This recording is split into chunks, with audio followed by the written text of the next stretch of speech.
good. Oh, Lord.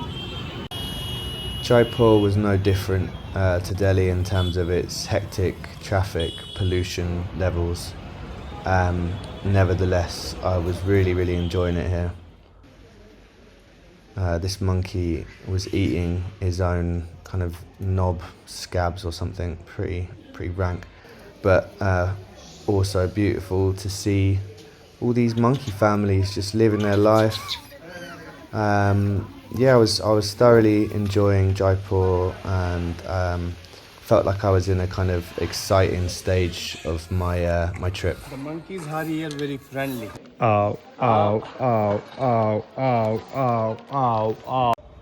That evening, I was fortunate enough to get invited to a big barbecue chicken curry cook-up on the rooftop in Jaipur.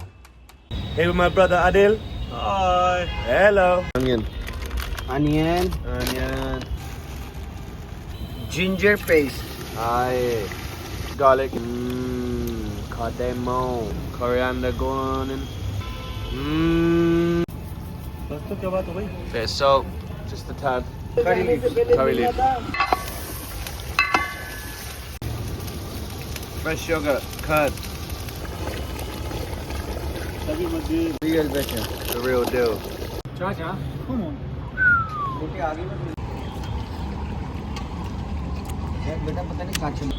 Empty plate. Happy belly. Sharif. The chef. The man. Woo, this brother here.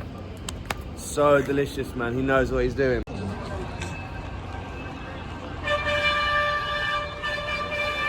I'm at the bus station now. A lot of buses. Trying to just look for the number plate of my bus, which said it was leaving at the time that my ticket said it wasn't leaving. Said it's different time, but let's hope I've got here early anyway, so the search continues. Oh, there she is. Woo! So I left Jaipur and was heading to a place further out into the desert of Rajasthan called Pushkar.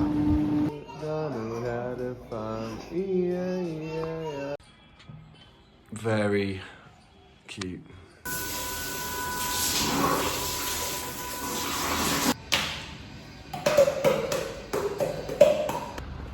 Took the first day nice and easy, finding some place to eat and scope out the landscape.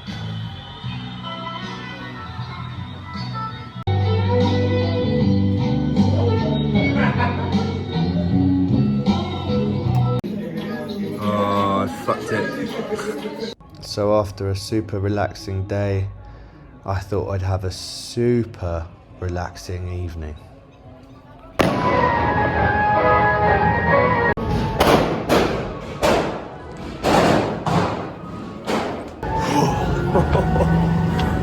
Okay, so I couldn't film any of that because that was fucking intense.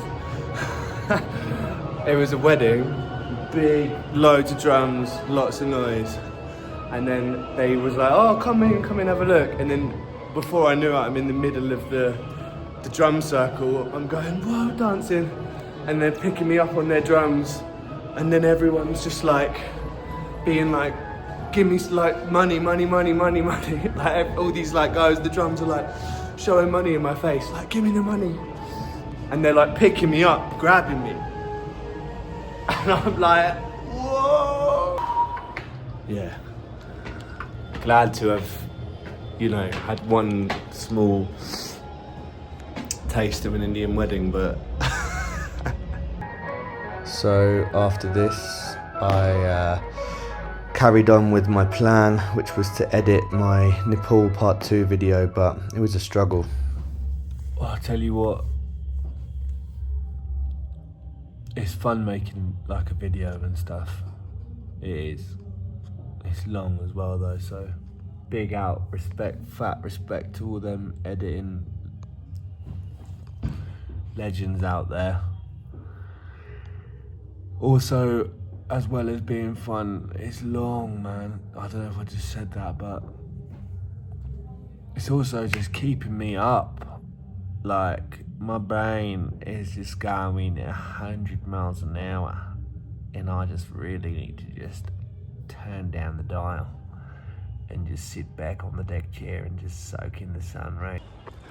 Yeah, so I started to have a lot more noise in my head, a lot less stillness. I was trying to edit my video from Nepal, and it was suddenly not really for me anymore. Like the first one, it was, is this going to be better than the first video, and what people are going to think about it?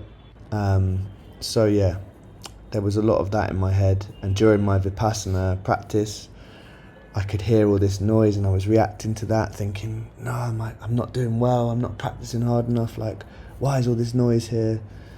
Also, Pushkar is a very touristy place, and a lot of people were trying to get your money, which I totally understand in all these countries. Like, we're walking through there, and that's a lot of the way how people make money. Nevertheless, it creates a feeling that you can't trust everyone, which is kind of a hard thing, you know, just a human thing to have your guard up.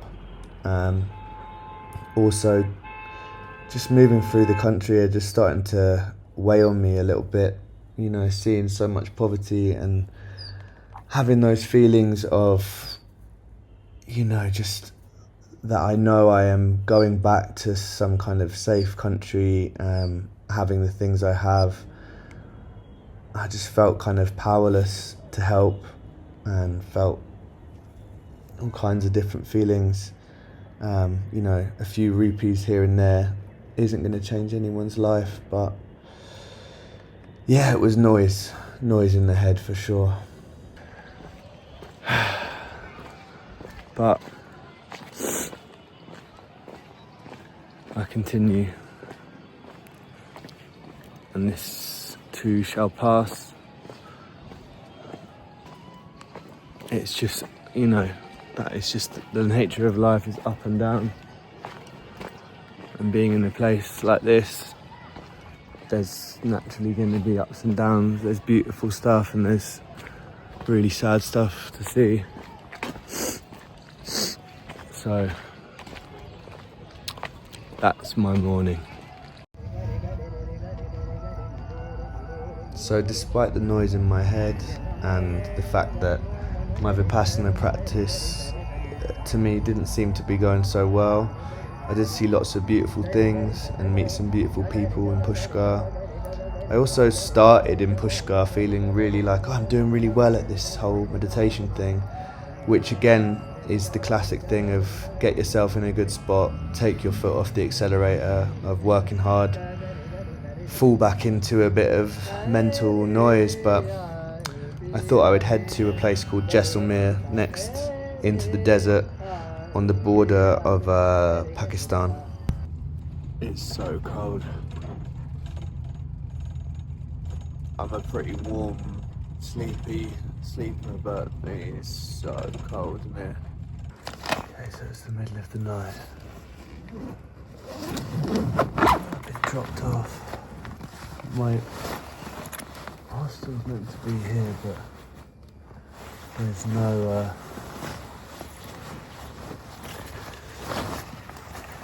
I can't actually see it existing, so I don't know what to do. So I'm just gonna get warm first, because we're out in the desert and it's really fucking cold.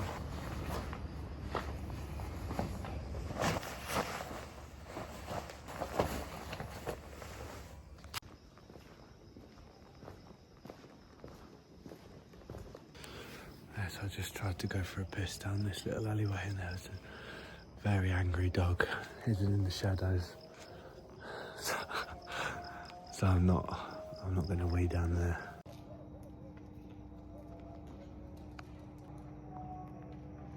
So I've found the hostel, but no one's home. I did think turning up at 5:30 in the morning might be a little bit risque. Sunrise is actually at 7:30 here, so I've got a couple of hours. But I am right next to the fort here, so I'm going to be an early morning tourist. Have a look at that. Stunning. Yeah, it's really, really cold actually. I'm just going to keep pacing it. This bag is heavy though. Found a kind of outdoor cafe. It's got cushions. So I'm gonna have a little lay down. Wait for the sun to come.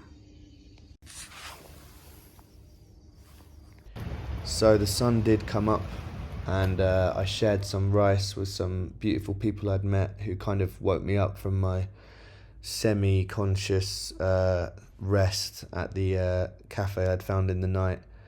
And once I had the shower and found my hostel, I went to explore some more forts. This one was beautiful. It's one of the largest living forts in the world, which kind of just meant it was another big marketplace for tourists.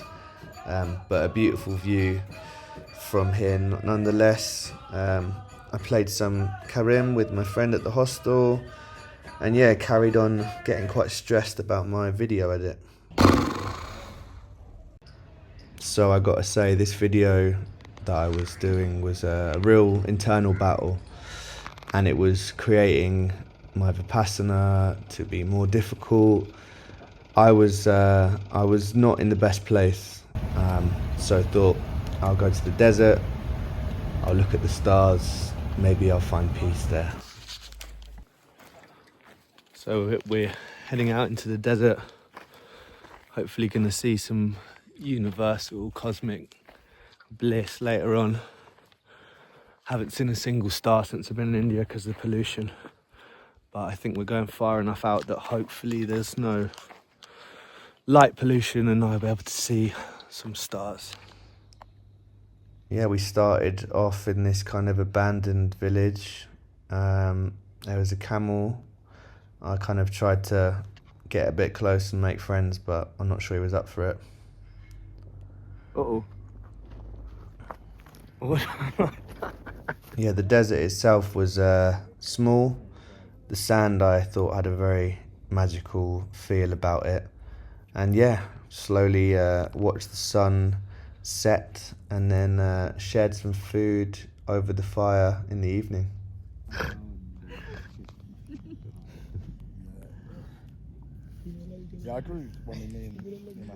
I'd really put a lot of expectation on what I was going to see out here. I thought, oh, I'm going to see the Milky Way galaxy and I'm going to see all these beautiful sunrise.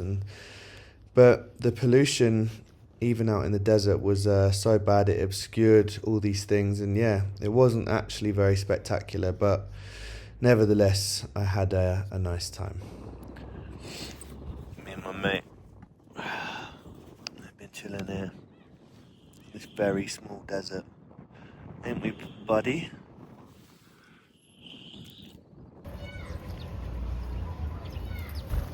Go on, have some. You're all good. I don't think you're scrambling for you. Come on, you legends. Yeah, that's right. You love it. Go on. Yes. That's right. Yeah. Yes, my mate. Come. They're loving it. I'm loving it as well. Got a friend. Yeah, so watching myself in these videos, I can tell that I was not in a good place here. Talking to these birds, which is not uncommon for me, but they really did feel like my only friends at this point. And yeah, I was in a spiral for sure. This week has been quite challenging. Yeah,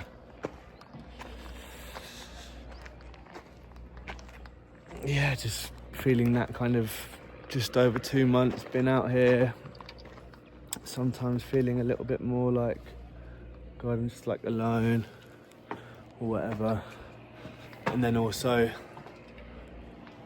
maybe overcomplicating some of the, you know, practices that I'm doing with my meditation and stuff, and writing lots down, and really like, yeah, trying to like understand the inner workings of like my mind and all this shit, which has been very insightful, but in turn, the more thinking that goes on, the more the mind is active and I'm less in my body, which is kind of like what the Vipassana was about, was kind of just being sensitive to your body and your sensations. So yeah, might take a break from so much thinking and just like try and exist for a little while. Despite all of this, I am very grateful to be here. It feels like the right time and place for me to be, to do what I'm doing. But I think there is an element that I fall into sometimes of pushing very hard and having a lot of pressure on myself. This is true. I just spoke to my good friend Joe, and he's made me aware of this actually in this moment, and I think it's important not to keep pushing and pushing and pushing and pushing. It's definitely something I've done all throughout my life, and a old habit that could probably do with reacting in different ways too. So I think I was forgetting key elements of my Vipassana, which is non-reaction. Obviously, reacting differently to normal can be helpful, but reactions cause reactions, which keep you in your situation. Anyway, I sat in my feelings and continued my journey very early, leaving Jaisalmer to head to Varanasi.